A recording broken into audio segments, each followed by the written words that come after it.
Okay, we are back. New case is open, so let's get started. Stranded in Gaul. Okay.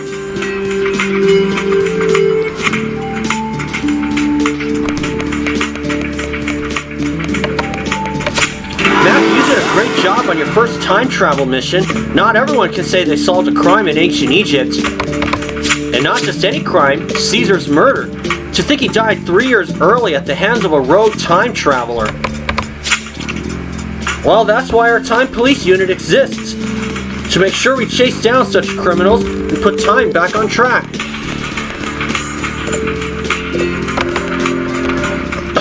And now the job's done, we go home.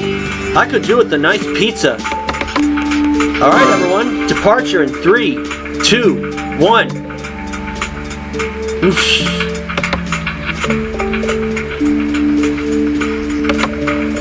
Matthew, what the? This isn't home. I don't recognize this place.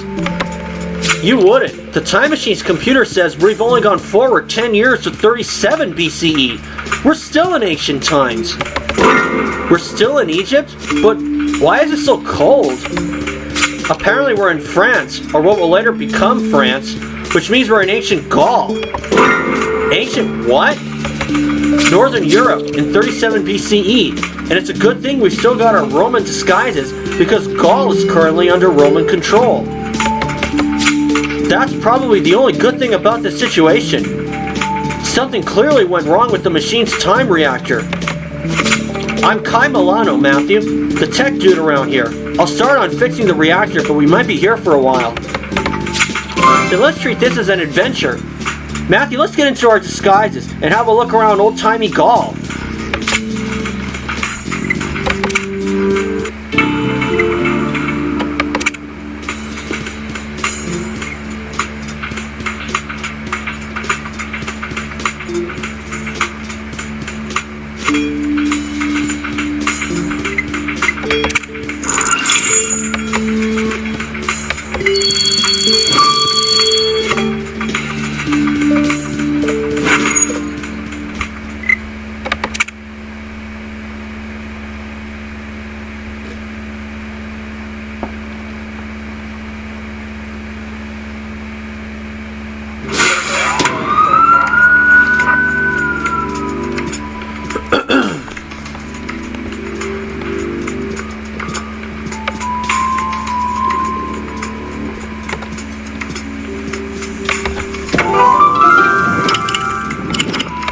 There's the stiff.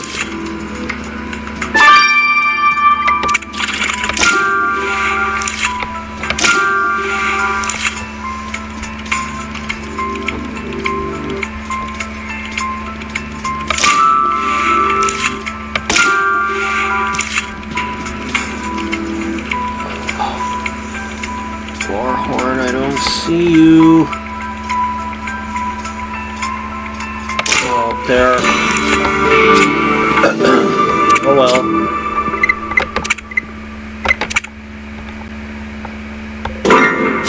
Oh no, Matthew! There's a dead body here! There's no way this guy tripped and hurt himself! His skull was clearly bashed in by someone. Judging by his clothes and his headband, this man looks to have been a chieftain of some sort. How exciting, Matthew! We should investigate! Oh, okay, you're right. We'll first check in with Orlando to see who this man is and if we'll disrupt history by meddling.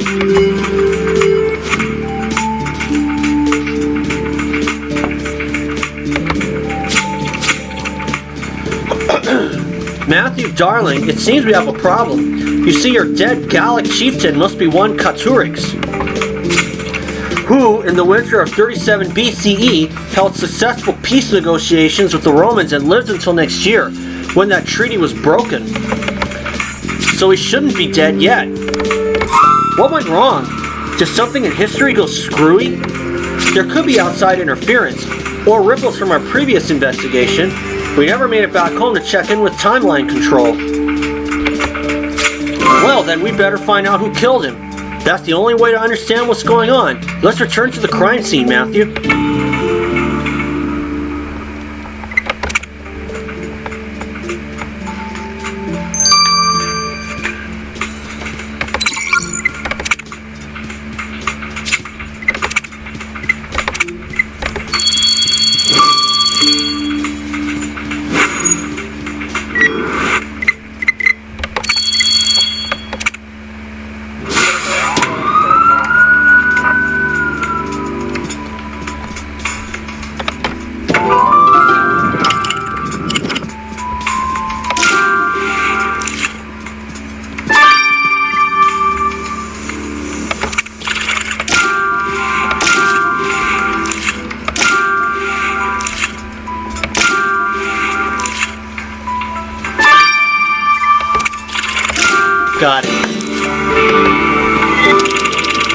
I did better this time.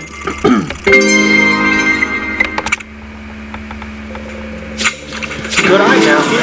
This cape has a Gallic chieftain symbol on it, so it's our victims. The cape is covered in blood.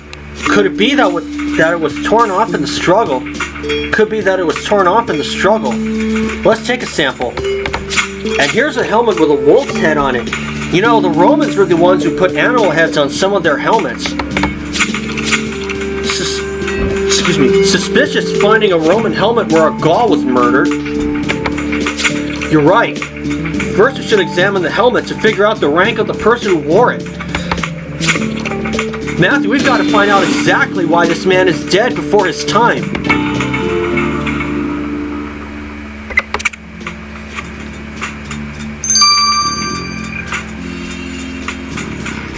I gotta get some stars, so sit tight, folks.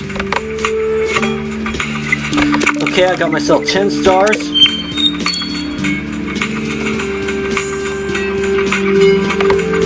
Now, let's see how we do here.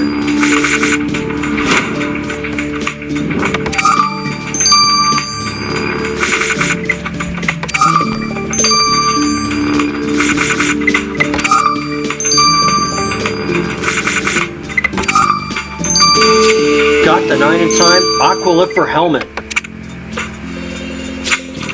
According to the records, Matthew, this helmet belongs to an Aqualifer.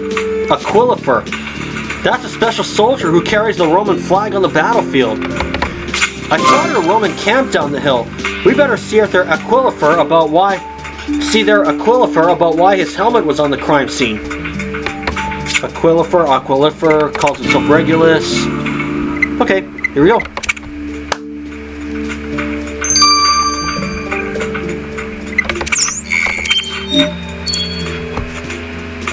Regulus or Regulus. Greetings, Aqualifer Regulus. We found your helmet on a nearby hill and came to return it. Oh, thank you, Centurion. General Antony would have my head if he knew I had lost it. We found the helmet near the body of the murdered Gallic chieftain Caturix. Would you know anything about that? Caturix was killed, and right in the middle of his negotiations with General Antony. I bet you anything it was one of those Gallic savages that killed the chief. They're not civilized like we are. We Romans kill only in the context of war, and for sport and entertainment, of course. But Gauls, they'll just murder you on a whim. Alright, I think we have everything we need. See you later, Aqualifer Regulus. Matthew, the General Antony that Regulus referred to must be the Mark Antony. Mark Antony was Caesar's famous general who fought a bitter war against Octavian to succeed Caesar after his death. We should try to have a word with him, but it doesn't look like he's here at his tent. Let's take a look around the Roman camp to see if we can figure out where to find him.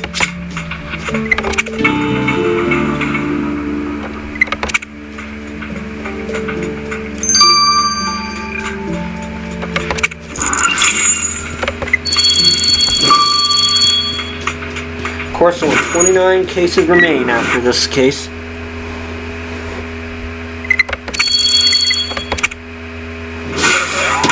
But I still like doing this, even though I don't have any monetization on my gaming channel.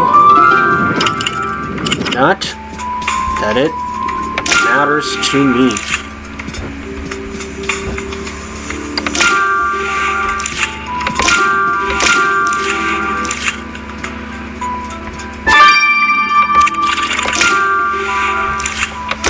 Got it. Okay.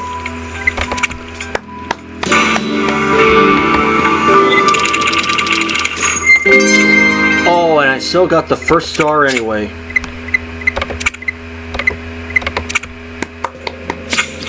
Matthew, this wax writing tablet is broken, but there's something written on it. Let's put it back together. And you're right. There could be something helpful in this basket of clothes. Dump them out and we'll have a look.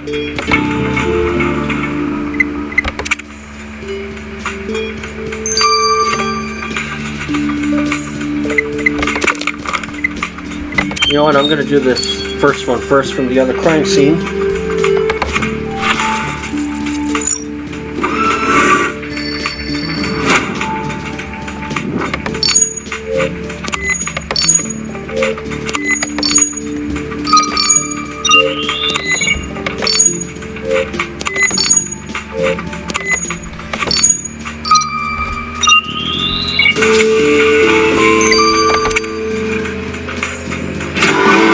Great! Now let's get the blood sample you took from the victim's cake to the lab for testing.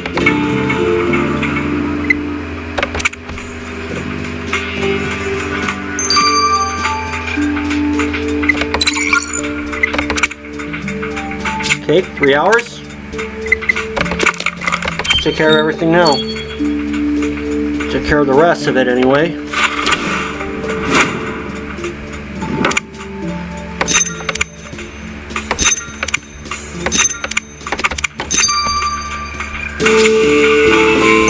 Domine ad medicinae tabernaculum veni. Matthew, this wax tablet says Domine ad medicinae tabernaculum veni. They made me take Latin before this job. Let's see if I can get this. The message translates to, please come to the medical tent.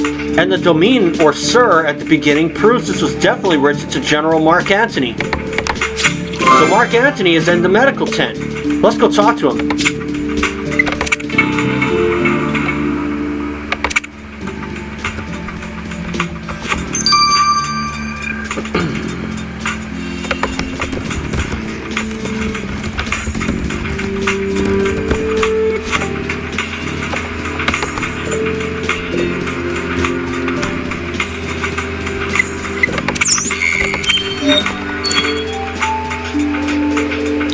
Centurion Matthew, I heard you were at our camp and hope to get the chance to congratulate you on a job well done.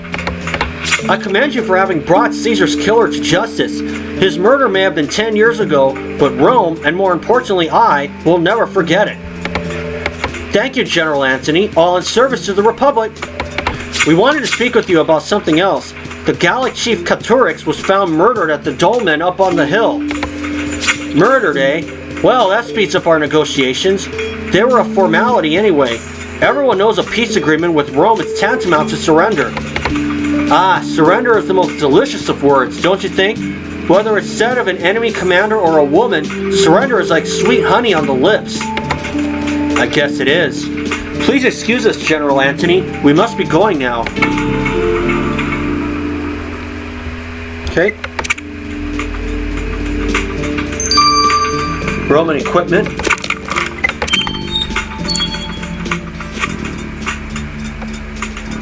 Thankfully, I'm still on spring break. A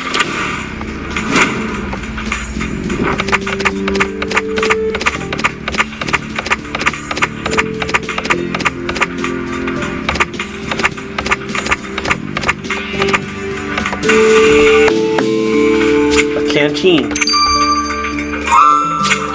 Matthew, what's that you found in the basket of Roman soldier clothes? It looks like a canteen. But it's not Roman. The pattern on the skin is typical of what Gauls use. There's a name on the leather strap, but it's hard to make out.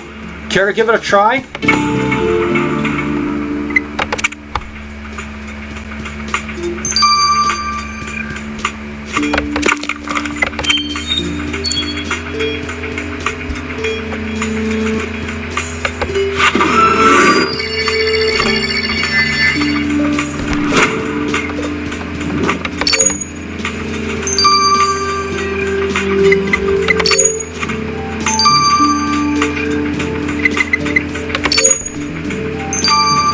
Delinata. Or Delignata. Excellent, Matthew. You figured out the name on the canteen. It says Delignata, not a Roman name to my ears. Right, the Gauls' village must be nearby. Let's find this Delignata there.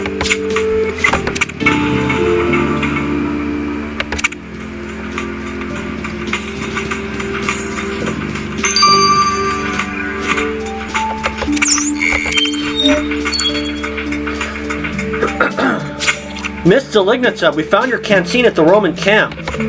I probably lost it there when I went with the chief for the negotiations, but your civility makes me wonder if you're real centurions. Huh. We also found Chief Caturix murdered up at the dolmen. Do you know anything about that? Aha! I knew your politeness was insincere. Our chief was murdered. You must have come here to gloat. Admit it, you killed him to frighten us into submission. You Romans believe we're foolish and weak. Our soldiers go into battle nude. We have no need for protective clothing, so prepared are we to fight to the death for our freedom. Meanwhile, the Romans cover themselves with plates of metal and kill the enemy chief before battle has even been declared. Cowards! Miss Delignata, you have our word that Roman or not, Caturex' killer will be brought to justice.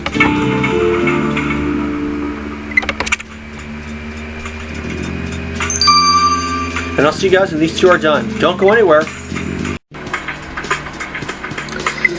Okay, we are back. Let's get the results of the autopsy. Matthew, is there any news about why we're still in the past, instead of back at home as we should be? I hope to see my grandkids today.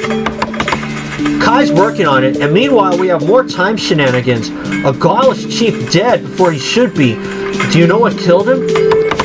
Yes, your victim died from blunt force to the head. Judging by the contours of the wounds and the way the skull is caved in, I say the weapon was something improvised, like a stone. And I found a substance on your victim's shoulder, a mix of ashes and animal fat, which is actually an early form of soap. Given the placement of the smear on the victim's clothes, it's clear the soap was left by the killer when they held the victim in place. So your killer uses soap, which is a rarity in this era. Well, Matthew, our killer may use soap, but their hands are far from clean.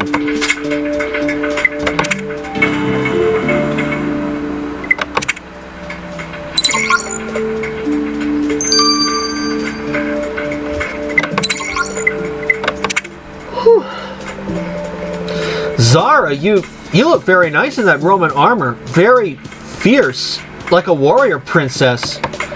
Oh, thanks. Never figured myself for a princess, but I'll take warrior.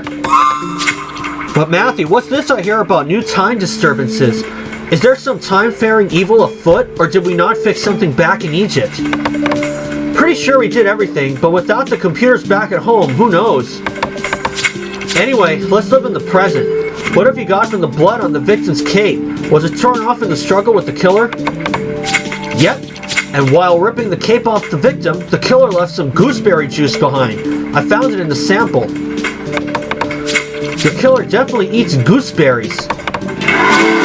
Matthew, with this clue, our killer's gooseberry is cooked.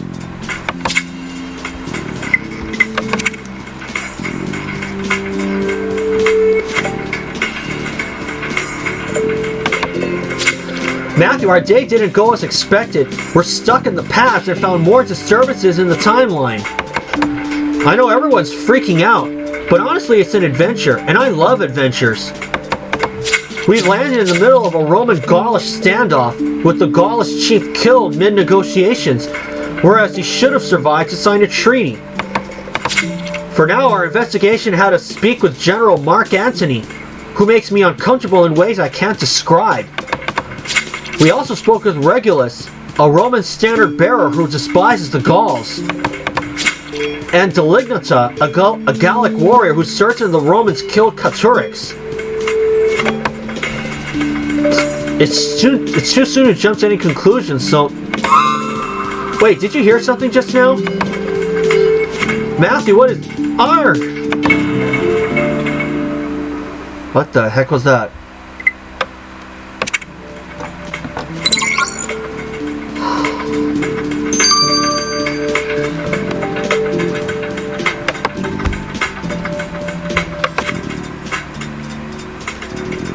We'll see you guys for Chapter 2. Okay, we have returned. Let's start Chapter 2 of Stranded in Gaul.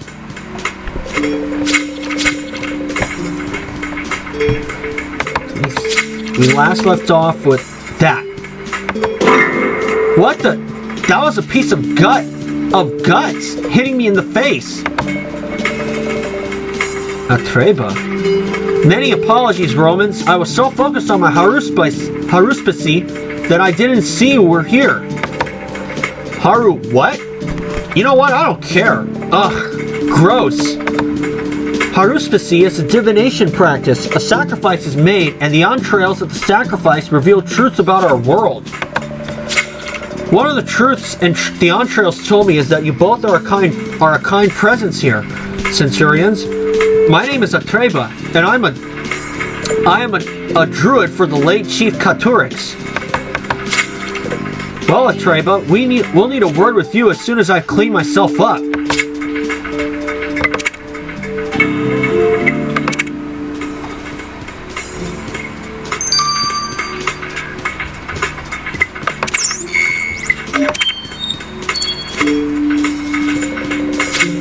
Centurion Matthew, I'd like to apologize again for the earlier mishap. I performed the ritual in a rush, but one cannot rush nature. The murder of the chief is a sad occasion of violence and loss for this world, but the entrails told me that his spirit is safe and sound in the other world. The murder happened here at the Dolmen. Were you here at all earlier this morning?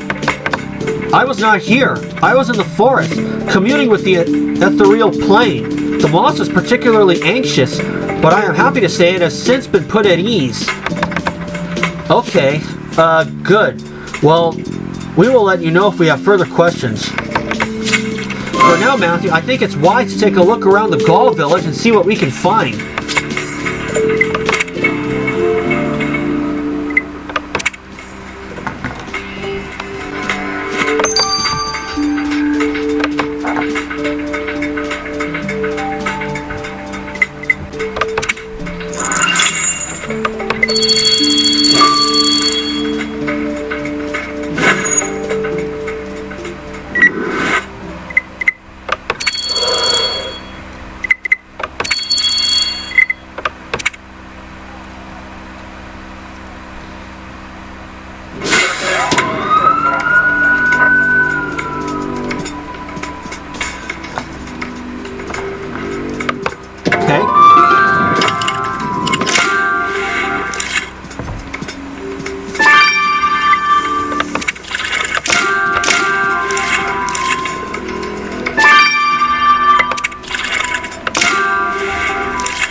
And I got the first star right away.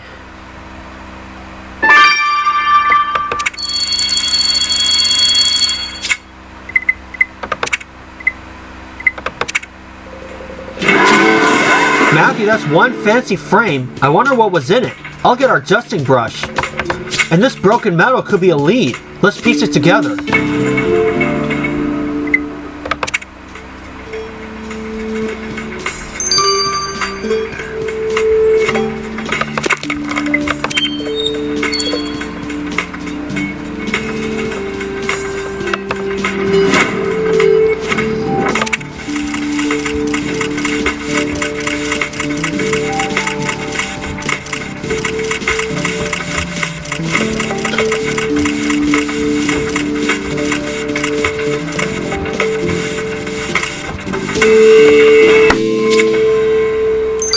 Latin writing.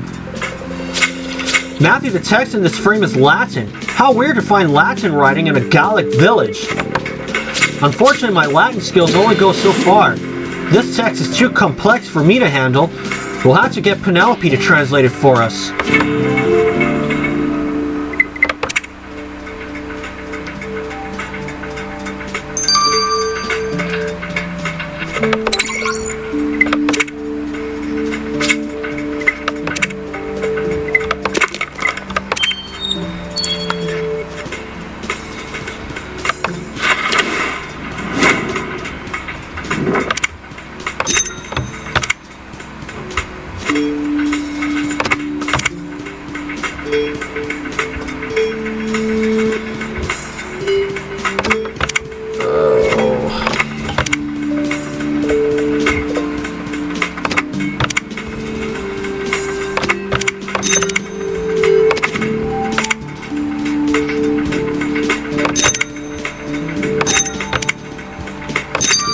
Got it.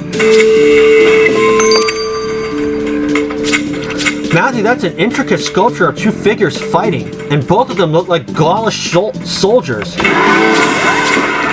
Ah, you're right, Matthew. There's a stamp in the metal here. It was left by the blacksmith who made this. Blacksmiths were important in times of war, since the strength of the village's defense rested on their soldiers, on their shoulders. We should have a word with the one here. The next host is what he calls himself.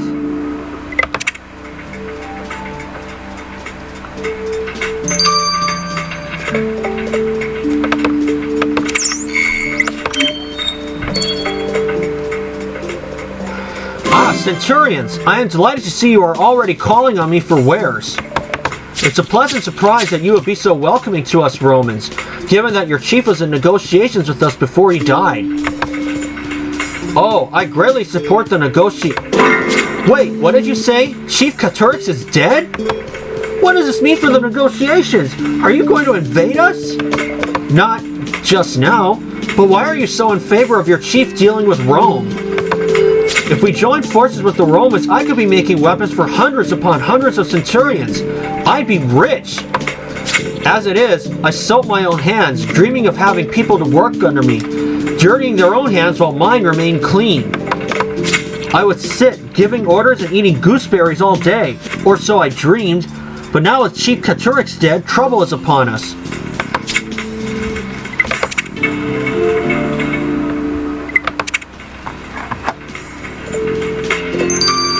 All of All-Stars collected. I'll see you when this is done. Alright, let's get to the Latin writing now. Let's get the results. Matthew, this Latin stuff you brought me was a poem. And, well, I don't like talking badly of other authors, but it's pretty bad. Other authors, Penelope? Do you mean that you write? I mean, sometimes. Just a hobby. Inspiration came while waiting for the machine to be fixed, but you're not here for that. The important thing here is the poem, and it was written by Julius Caesar. I identified it from a line that survived to our present. You see, Caesar's poetry was lost. An ancient historian said it was for the best, since it was bad. And while I was excited to see some, yeah. It says, the gladiator is formulating his plan in the arena. An empire within an empire. If I cannot bend the will of heaven, I shall move hell. Yeah, that sounds like Caesar, all right. As I said, not much is known about his poetry, but during the Gaul period, he dedicated some of it to his friends, including Mark Antony. But if it was a gift to Mark Antony, what was it doing in the Gallic village? Let's go talk to the man himself about it.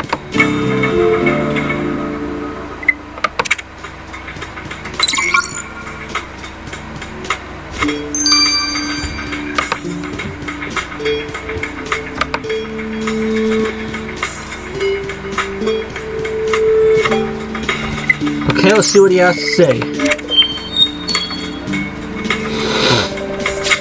General Antony, we found this poem in the Gallic village. We understand it's yours.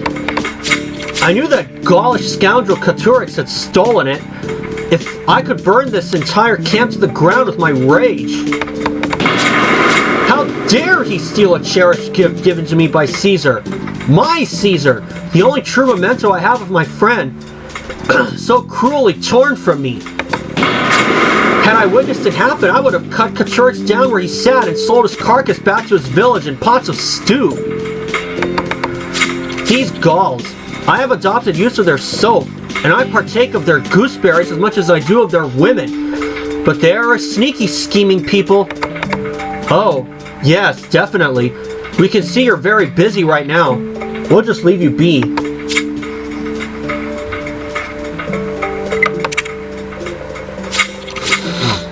Man, Matthew, Mark Antony was livid about that stolen poem.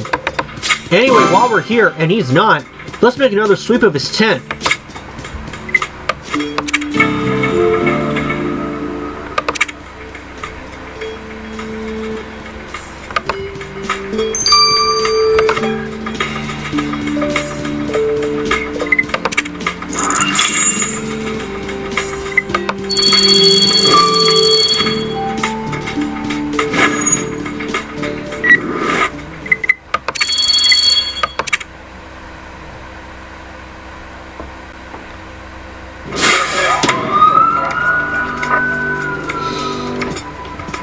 Good to see some of the old characters back and some new ones.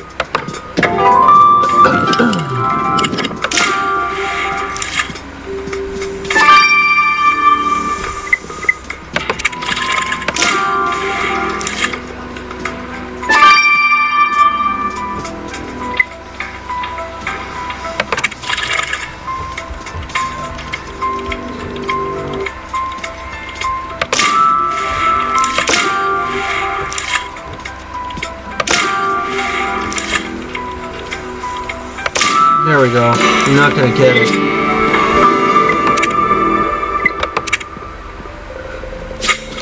Matthew, you found Chief Katurix's bag. Strange. We found Roman things in the Gaelic village, and now here's a Gallic object in the Roman camp. Did he leave it here, or was it brought by someone else? I agree, we should have a look inside. And this fancy trunk could hold some clues. Let's try to get it open.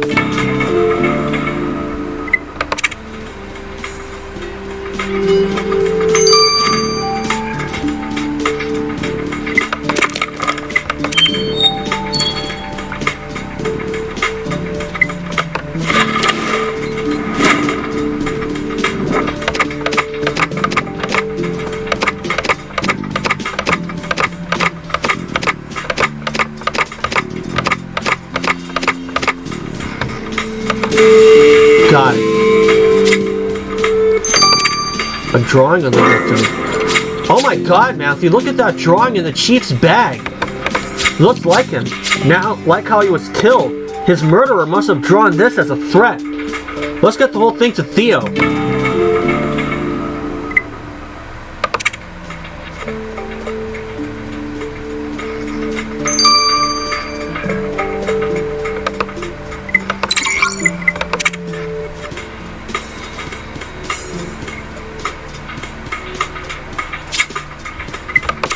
Okay. Roman trunk.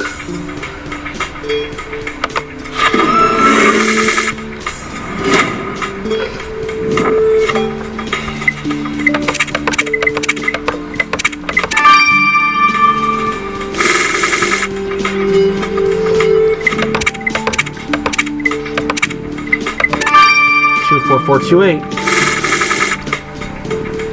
Let's see. 8, 2, 4, 2, 4.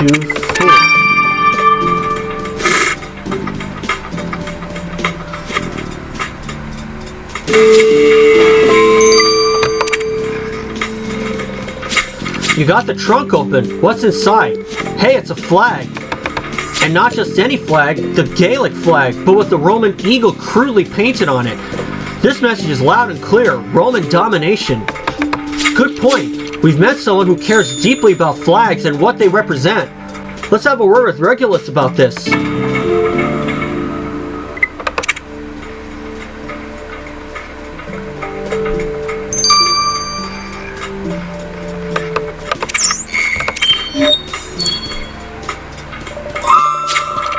Aquilifer Regulus, care to explain this defaced Gaelic flag we found? That? I was going to fly that flag the next time Katurix came for negotiations. Would have liked to see the look on his face. Why would you do this? The Romans, we, already have the upper hand. There is no need to make things worse. If I didn't know any better, I'd say you sympathize with the Gauls.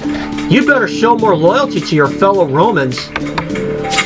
Katurix had the same problem, no respect. Every time he showed up to speak to General Antony, he refused to bow down to the Roman flag. I even saw him spit at our flag as he walked by. I was so rankled, I nearly choked on the gooseberries I was eating. Aquilifer Regulus, it'd be a grave error to murder a chief with whom General Antony is negotiating. We hope you didn't do it.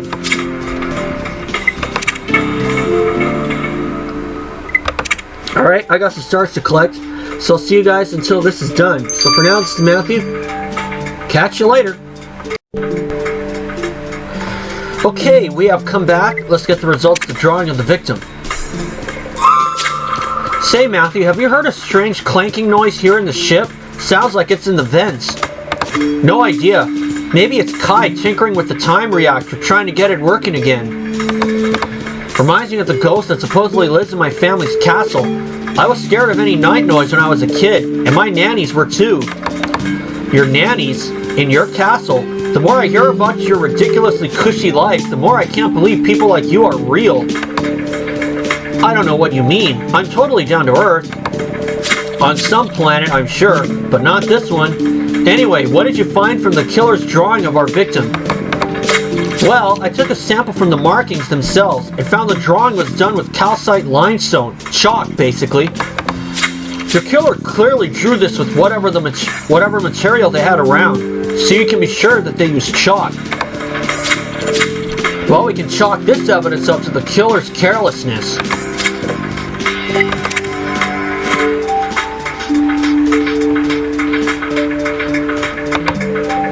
Matthew, I'd like to say we're making progress in the search for Chief Katurix's killer, but at this point it's hard to say. We know that the murder is somehow the result of a temporal disturbance. The chieftain died too early. Who killed him is another question. Our suspects include members of the Gaelic tribe, but they don't seem to have had problems with Chief Katurix. For now, the real fire is coming from our Roman suspects. Mark Antony was ready to burn the camp down when he found out Katurix had stolen Caesar's poem. And Regulus was peeved at Katurix for disrespecting the Roman flag. Its clear chances are high, and... What is that sound, Matthew? It's coming from the Gaelic village. If I didn't know any better, I'd say that was a war horn blowing. Matthew, we've got a problem.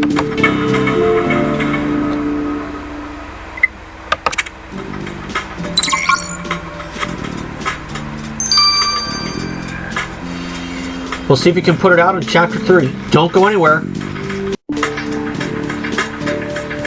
Okay, we are back. Let's start Chapter 3, of Stranded in Gaul. This is what we last left off on.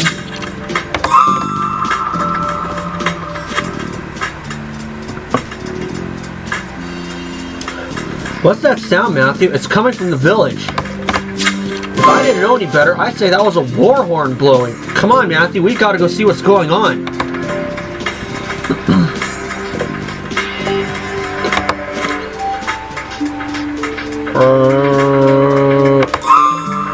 Delignata, what's going on?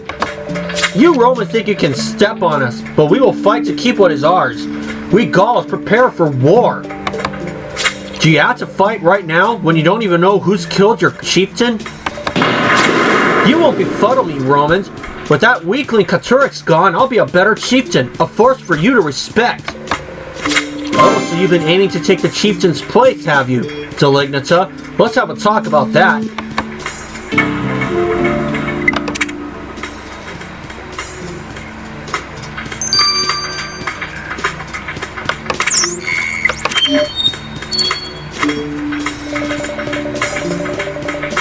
So, Delignata, it's a bold move to proclaim wanting to be the new chieftain before the old one's body has cooled.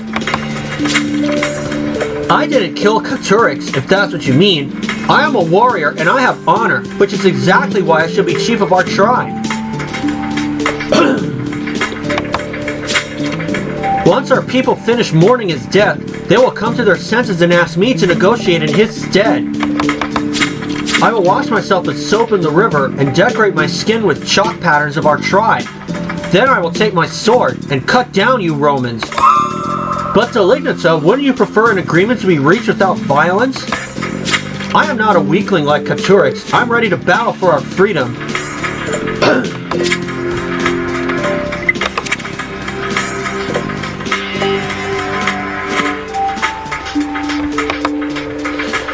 Matthew, Delignata sure is bloodthirsty, and tensions are so high, the Gauls and the Romans might start fighting at any moment. You're right, it's all the more important that we make haste. Let's take another look around the Gaul village.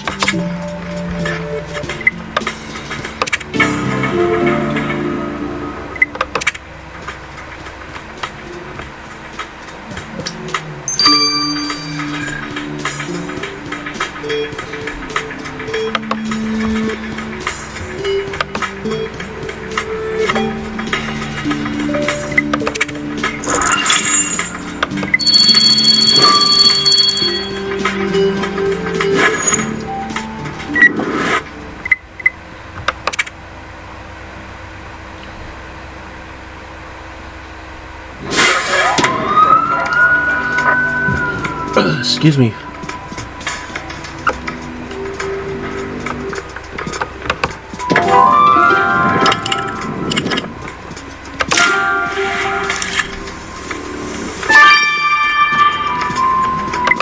Ornate box.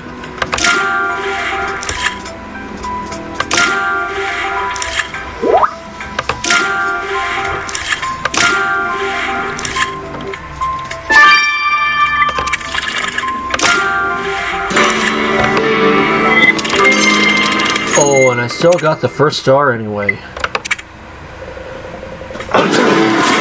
Hey, good eye, Matthew. The boar symbol on this money pouch matches the one we saw in the chief's cape. This must have belonged to him. The pouch feels super flat. It's empty. Did someone take the money? Let's examine that strange stuff on it. And what's this box? Anything hidden behind a lock could be a clue. Let's get it open quick.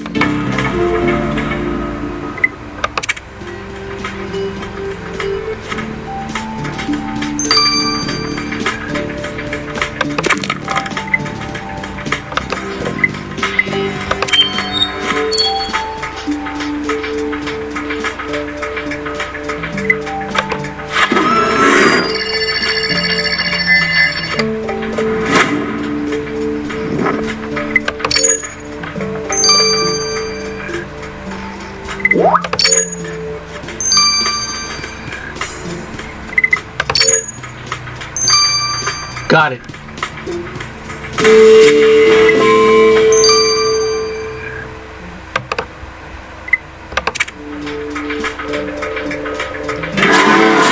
Matthew, what do you think those tiles in the box are for?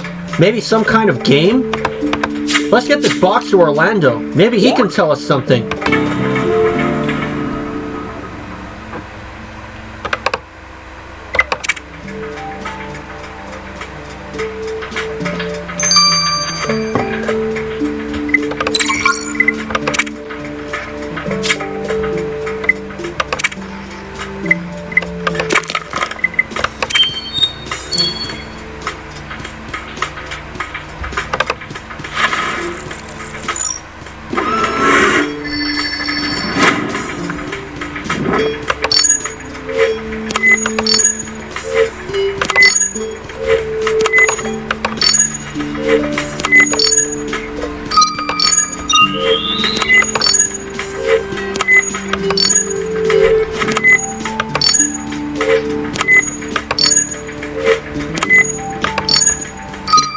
Got it.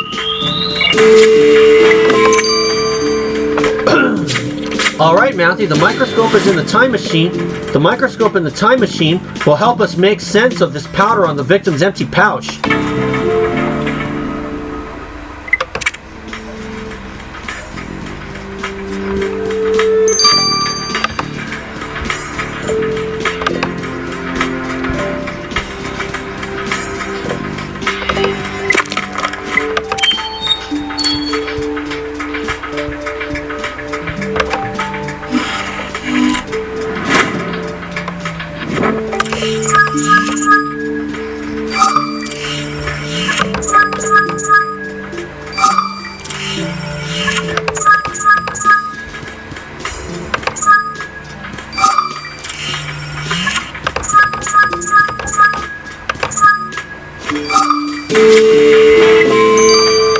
Ash and metal fragments.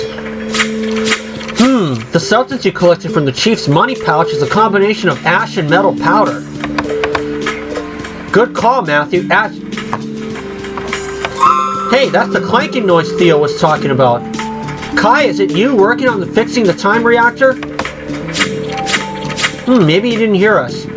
Anyway, ash and metal are stuff a blacksmith works with. But what was he doing with the victim's money pouch?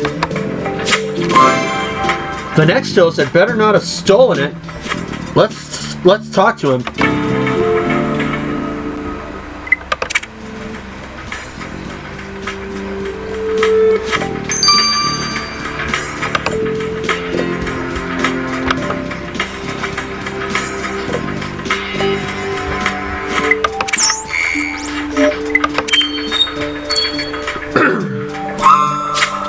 The next dose, tell us at once. Did you steal money from Chief Katurix? I did nothing wrong. I was only taking what was owed to me. What do you mean? Katurix was scared the negotiations with your army would fail, so he asked me to make him a fearsome weapon and didn't pay me. So you stole money from him to take your payment? People are always taking things from me. Mark Antony took all of my chalk for his camp the one time he came to visit the village. None of these things are free. This is my livelihood, and Chief Katurix didn't care one bit.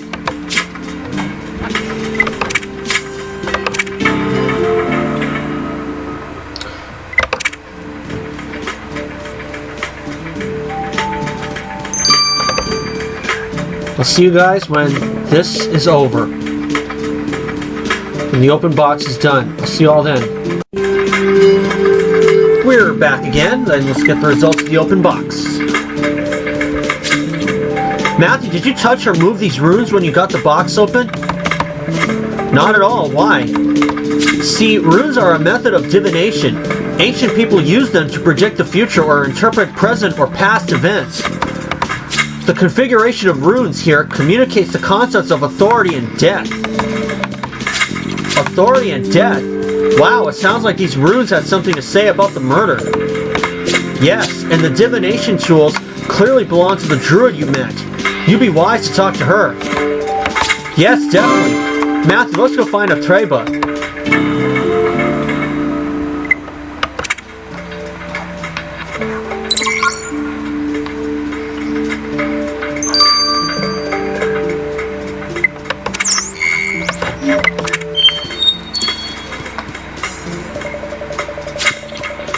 Atreba, we found your runic divination about the death of Chief Katurix. What was... You mustn't tell anyone. On the day the negotiations began between Chief Katurix and Mark Antony, when the sun was at its highest, I was out picking gooseberries and drawing chalk guardians on the trees, when suddenly the forest went dark. The sky blackened, the owls became restless, and an elk stopped on the path. She spoke with the voice of my mother, the sorceress Galantina. Okay, and what does this have to do with your prediction about the chiefs? Well, the elk told me I must cleanse myself, or the village would suffer. I rushed home and washed with soap until my skin was raw. Then I heard her voice again. She said no amount of soap would suffice. A sacrifice must be made to set things right. A sacrifice? You mean a human sacrifice? Shh, do you hear that? I must be going. Well, Matthew, let's hope Atreba didn't commit the crime just because an elk god told her to.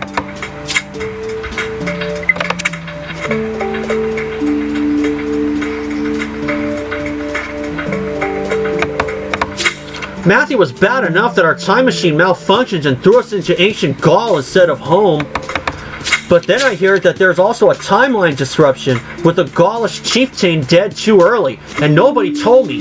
I'm looking at you, Zara. I knew you'd be stressed about it, so I didn't want to bother you. But we've got it under control, kind of. Our suspects include the Mark Antony, who has a super scary temper, and Delignata, a Gaelic warrior who wanted to replace the chief. There are things are a bit tense between the Gauls and Romans at the moment, but hopefully there will be no more fighting. The quicker you wrap this up, the better. I recommend you search the crime scene again.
No way in heck I'm gonna get the first star.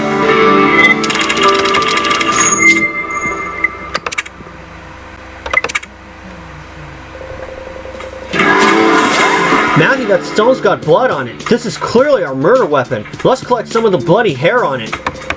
And is that a snowman? It's nice to think that they were building these even in ancient times.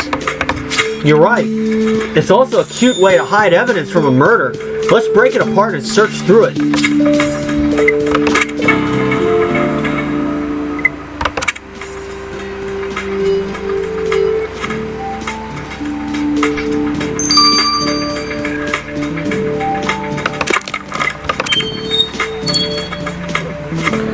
I'm trying to keep things together after Seattle Supercross tonight. My guy Chad Reed crashed out on the first lap, and he's hurt pretty bad. I hope it's nothing too serious.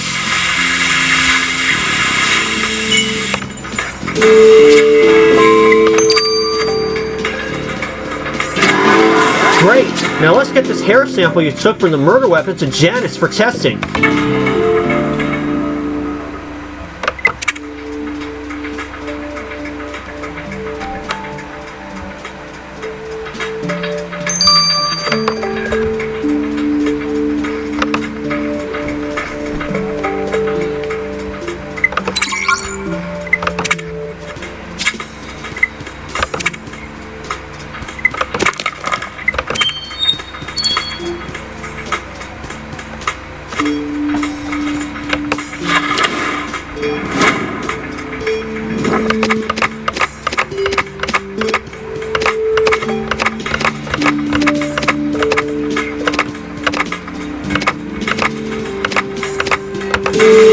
Got it. A torque. So there was something hidden in the snowman. What is this gold thing? Looks important. It says here that it's a torque. Gaulish chieftains wore them around their necks as a mark of nobility. The killer must have torn the torque off the victim's neck. Theo will tell us if there's any trace of the culprit.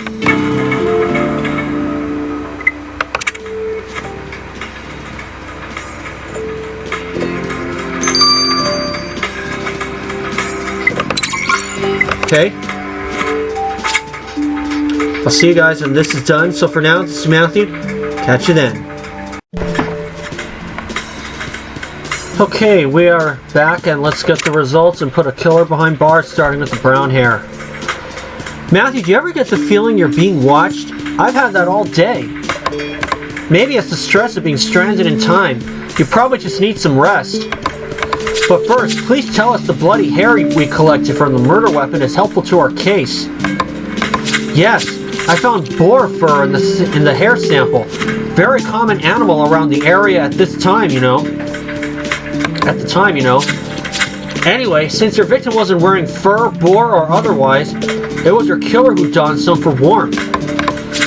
Matthew, we're getting so close to solving this case. When we catch our killer, we're going whole hog.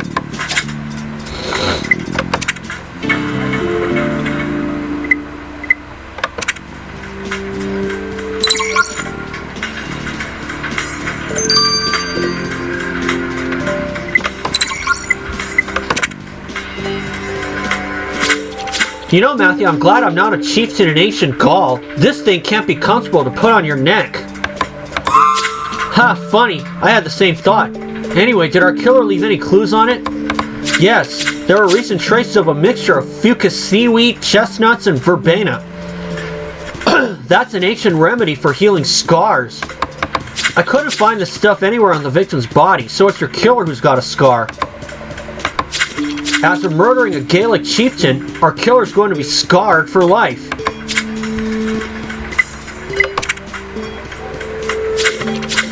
Matthew, time to arrest the killer and hopefully find out more about why this death happened a year too early.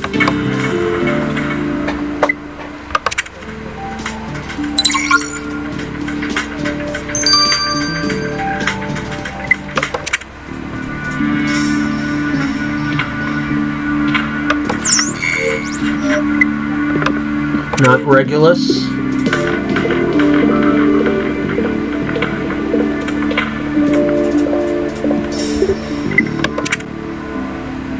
Ah, I don't even show it.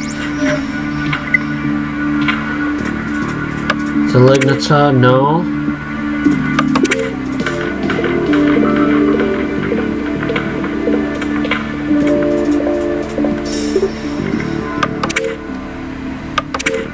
Okay, wait a minute.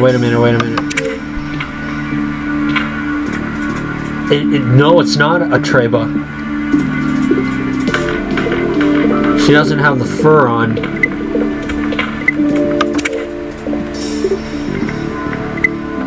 The blacksmith did it.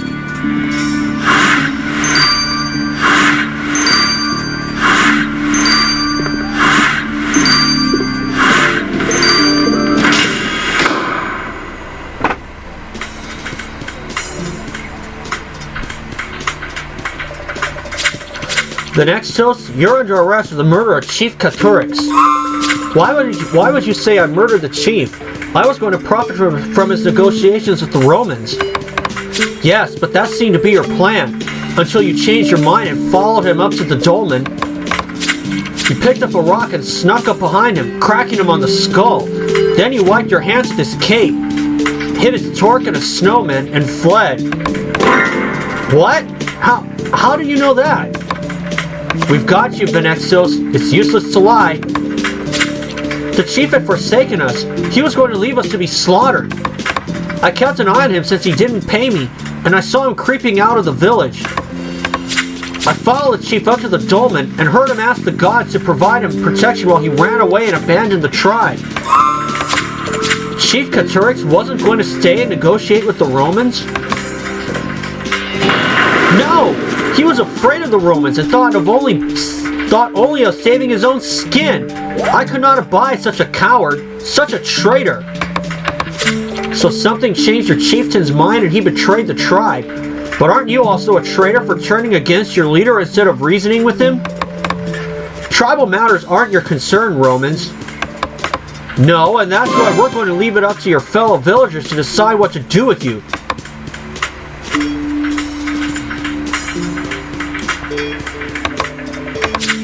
It shall be known that Venexos is the man who murdered Chief Katurix. But he was going to abandon us. He'd leave us to the Romans' mercy. Yes, but you cannot take the life of a chieftain without consequence.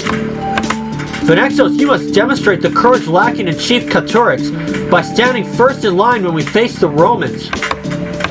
As punishment for murdering a chieftain, you will not be given a shield with which to defend yourself. If I must atone for my sins before the tribe, so be it.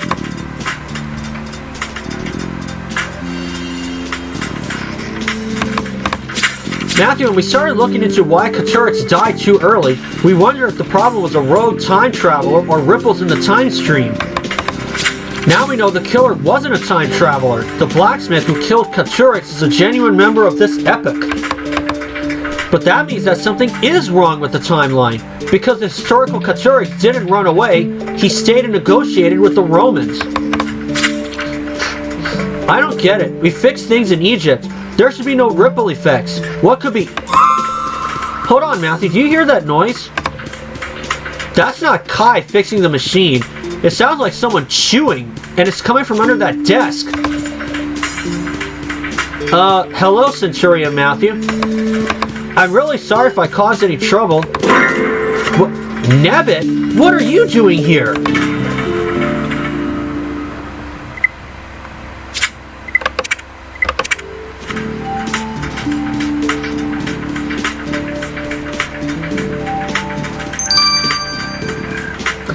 I'll see you guys for Kingdoms of Clay 2.5. Alright, we are back. Let's start Kingdoms of Clay 2.5. Matthew, finding Katurix's killer taught us one thing. Something is wrong with the timeline. Some unforeseen ripple effects.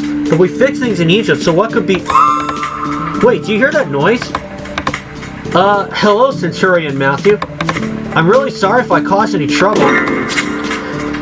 Nebbit, how did you get here? The last time we saw you, you were in Egypt serving Cleopatra. Yes, but my life, a slave, so awful. All these beatings, and I wanted to run away, and you saved me once, so I followed you. But now I don't understand anything. What is this place? And are you really Roman centurions? We are. You shouldn't be here, Nebbit. It's dangerous for you to know anything. And for everyone else, since... Oh! Matthew Nebbit must be the unforeseen Ripple. Her displacement from her time must have caused changes in Gaul. I agree, it's above our pay grade. We need Amy. Nebbit, you stay right there, right here, and don't touch anything, okay?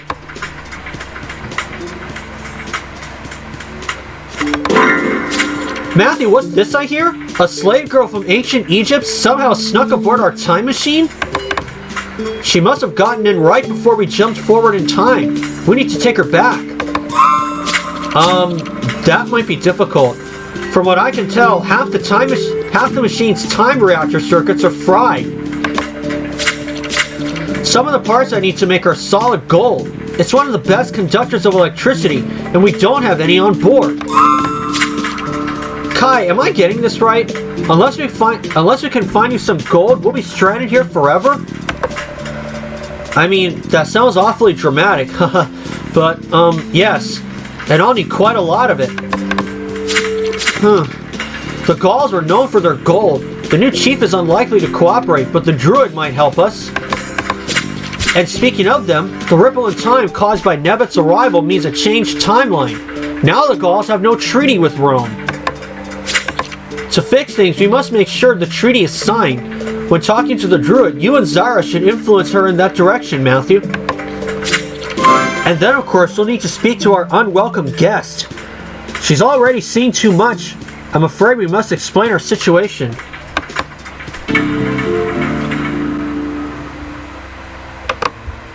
Okay.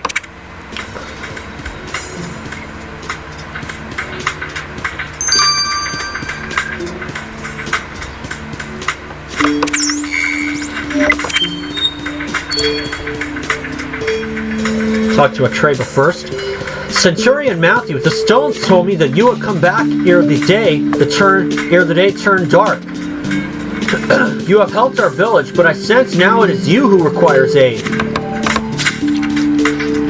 Those stones are spot on, Atreba. Our chariot has broken down, and we need gold to repair it. We were wondering if you might have any. Gold is the least the village could give you to thank you for unmasking Venextos, the slayer of chiefs. However, only Katurix knew where the village's supply of it was, and he's dead. But Katurix's memory was notoriously bad. He wrote everything down. Then we'll be sure to find his directions. But actually there's another matter we need to speak to you about, Atreba.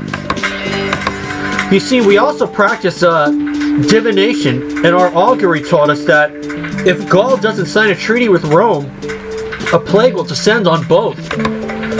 Ah, that's why you've been so ardently working for peace, Centurions. But I'm afraid our new leader will not trust the Romans. Yes, but could you maybe influence Delignita? If you tell her of the ill omens, will she believe you? Oh, I see. Yes, my voice is heard. I could give Delignita your prophecy as if it is my own, and stop her hand in unleashing war. By doing so, you would save both our lands and put us in your debt.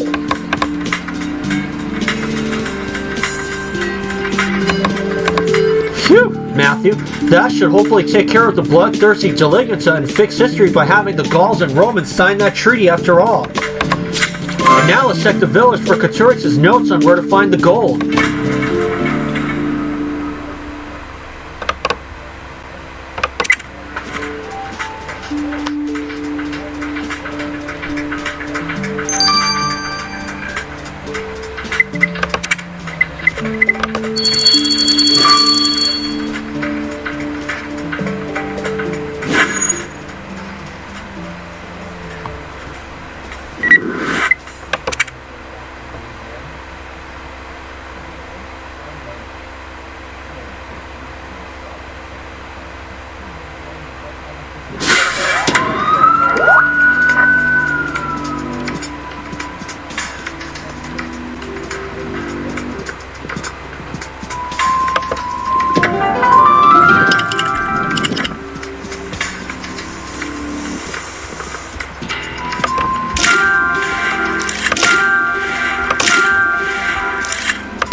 Got it.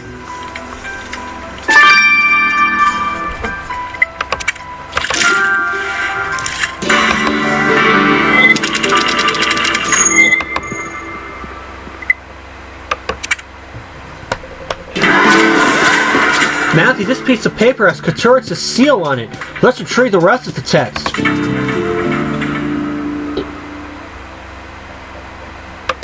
Okay. Gotta deal with something else.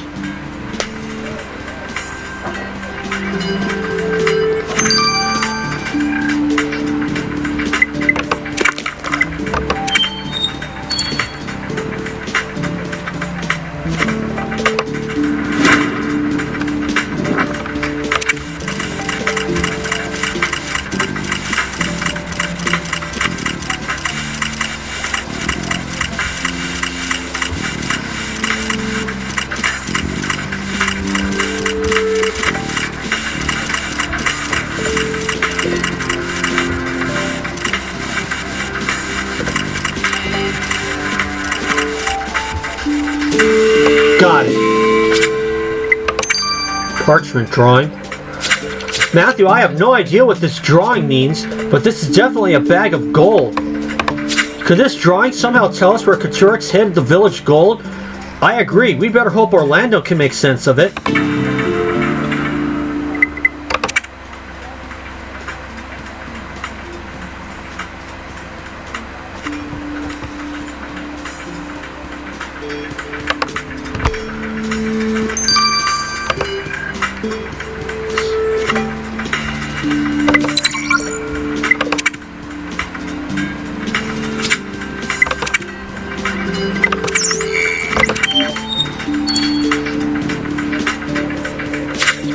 Centurion, most respected Amy, it's hard to believe what you told me about who you all are and what you do. I'm still unsure I'm not dreaming. This sounds so strange. Travelers from the future. Time travel is very dangerous, Nebbit. You've already inadvertently messed up history by sneaking aboard our machine. I'm really sorry. I just couldn't stand it anymore. And when Queen Cleopatra nearly entombed me with Caesar, I knew I had to run. I wasn't always a slave. My father was a learned scholar. When he died, I was taken into the palace. If I return there after running away, I'll be killed. I understand why you wanted to escape, Nebbit. And right now, we can't return you to your own time anyway. Our machine's time reactor is broken. Oh, I hope that's not because of me. No, an extra time traveler on board doesn't cause damage, but we're stuck together for a while. I swear it can be useful. I can read, my father taught me, and I can clean, or help you dress, or make food. Food? That could actually come in handy. We've got some rations in the machine, but depending on how long we're stuck, they won't last. I'm a good cook. Cleopatra loves food from exotic places, including Gaul. Please let me show you what I can do. Oh, I guess that'd be alright if you want to go to the forest with Matthew and see what you can find, but please be careful.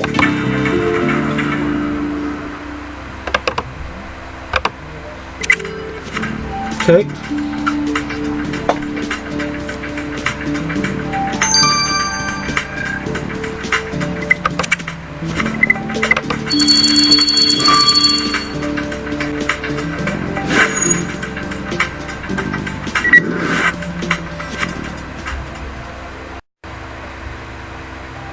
Gotta start a new one, so here we go.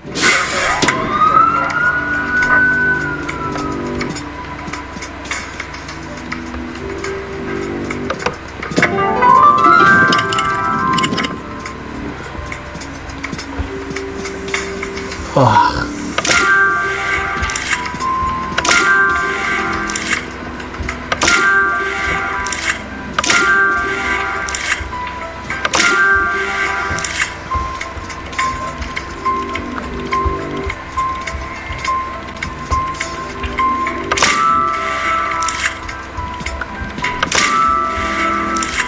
Oh, there we go. Eggs. Ball of yarn, coiled rope. Where? Oh boy.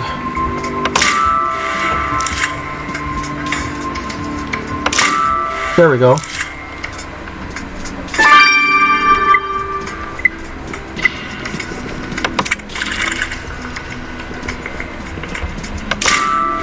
Oh, there's another one. I don't see the coiled rope anywhere.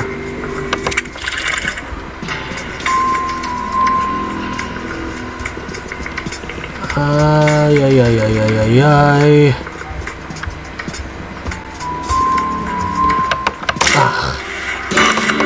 That was embarrassing.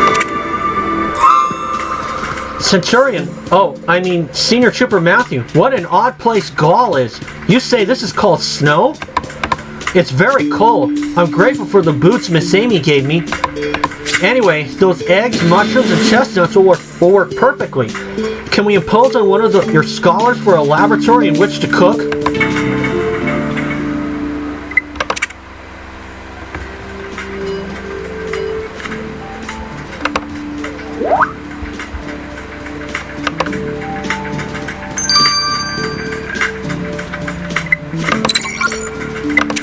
Okay, 6 hours. See you guys when these two are done.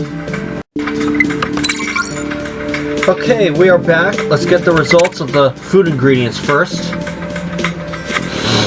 So, Nebbit, you're the reason for the mysterious noises I kept hearing all day. Yes, I apologize. Nah, I can't be mad at anyone who makes such a delicious omelet as you did with those Gaulish pickings. We've never had a stowaway in the machine before. How did you even sneak onto a shuttle? It's normally cloaked. I just followed Senior Trooper Matthew. A life as a slave teaches you how to make yourself very silent and unnoticed. I know it was wrong to sneak aboard, but I can't regret it. It's like entering a new exciting world. Such complex alchemy, such contraptions. Anyway, Senior Trooper Matthew, should we bring the food to your chieftain?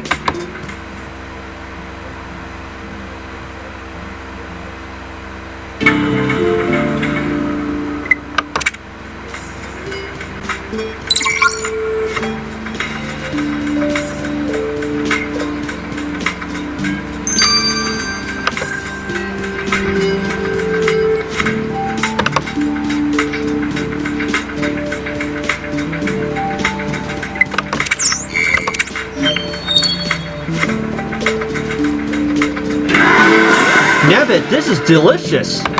I'm glad I can be useful to you. I'm already imposing on your kindness enough. I'm sure your knowledge of these times' customs might come in useful as well. But you staying here is temporary, remember. When our machine has been fixed, we will take you back to 47 BCE, where you belong. I understand. I will take what comes. Here, Matthew, you have been so kind to me. I wish for you to accept this.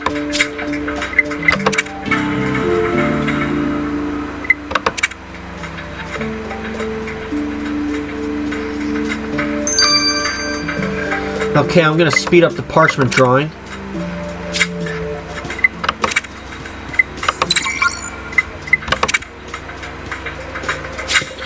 Matthew, I'd only seen such maps in history books before.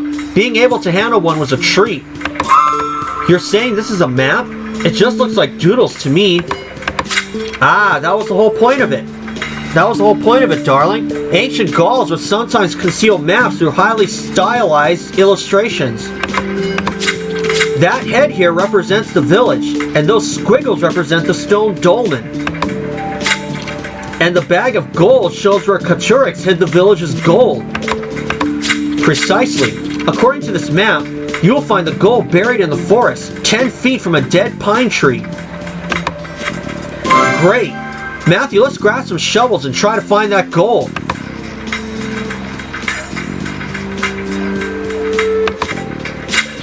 Matthew, according to Orlando, this is the place Katurix indicated on his map. Nothing to it. Let's start digging. Hopefully we'll find enough gold for Kai to fix the time reactor.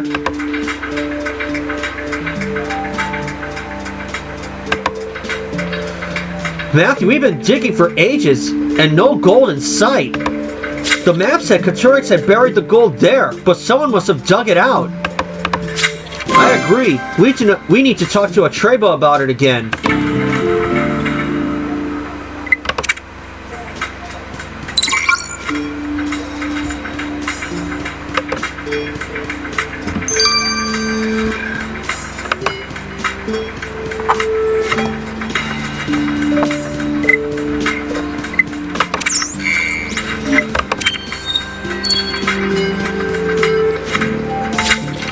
Centurions, behold my tidings. I've spoken to our new chief and told her that the gods demand she sign a treaty with the Romans. And she reluctantly agreed to lay down her weapons and come to the negotiation table. We're very relieved to hear that. However, we've got another problem. We found the place where Katurix kept the gold, but there's nothing left. What? The gold is gone? Katurix must have given all the gold over to your general during their negotiations. He was ready to do anything to save his skin. So the gold is at the Roman camp? We better return there. And let's stop at the cook's tent first. I'm famished.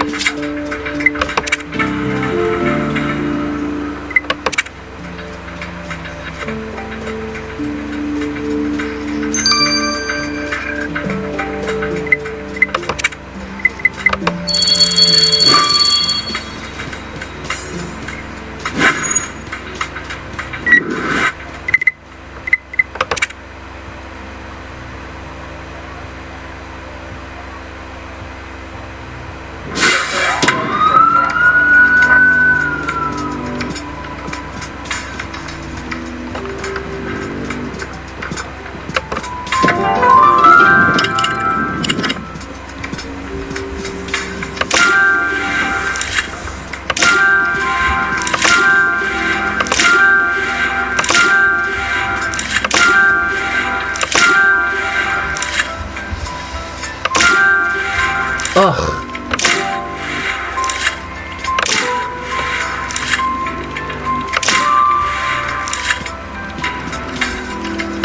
There we go.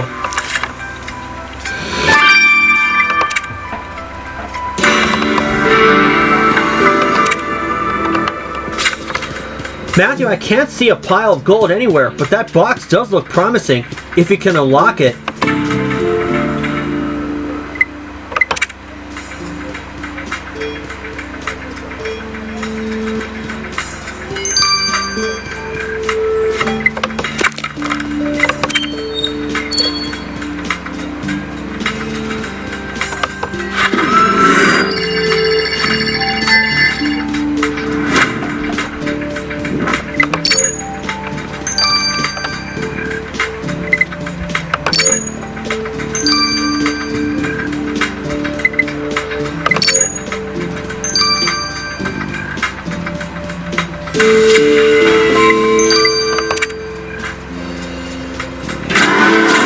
Matthew, look at the bores on these coins. This is clearly some of the Gaul's gold that Katurix gave to the Romans.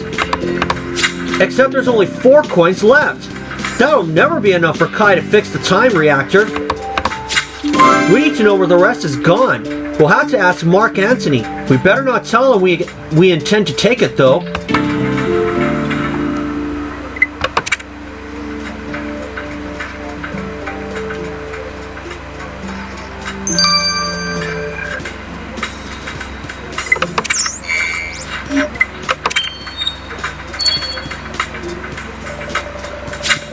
Sir, we were wondering, what has happened to the gold that Katurix gave to you? Heard about that, did you? He thought this would make me more merciful. It was quite a generous sum. I intended to buy more troops with it, but that dirty snake Octavian ordered that all spoils of war be returned to Rome. That boy understands nothing of war. If Caesar were still here, he'd have sided with me. I'm sure he would have, sir. So the gold is in Rome. Thank you for your time. We've got to go shine our shields. Wait, you have served Rome well. We have no gold, but take these bronze coins.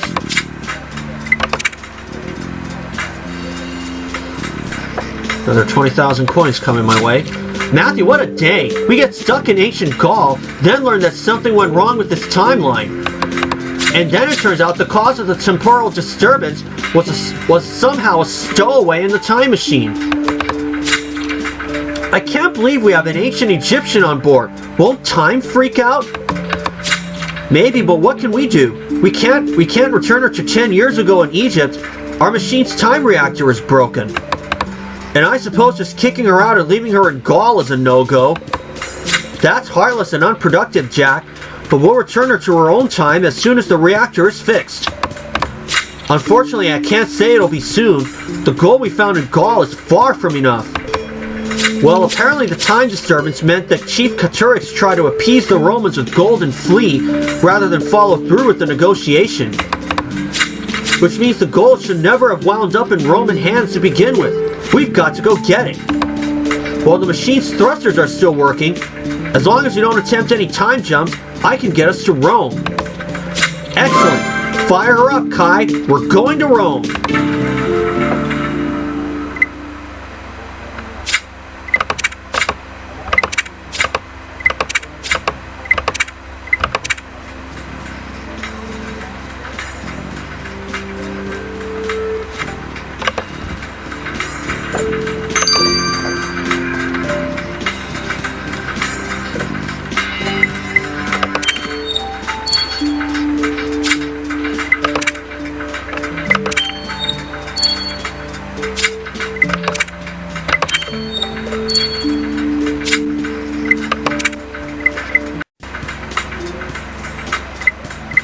Have to finish out this.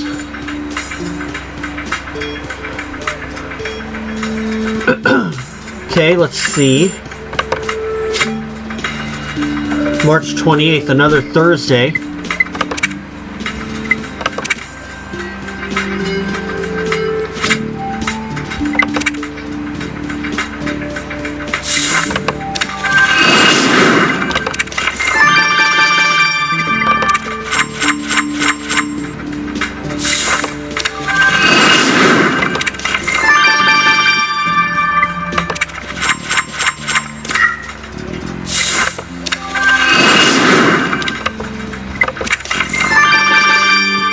Another 4.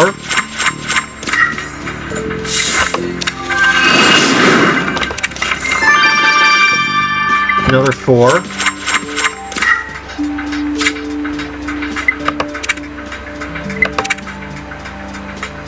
All right.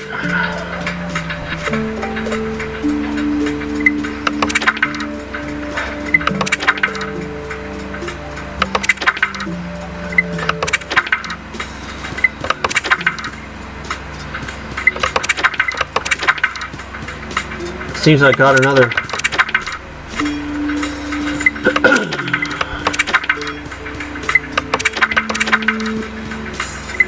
Okay, that'll do.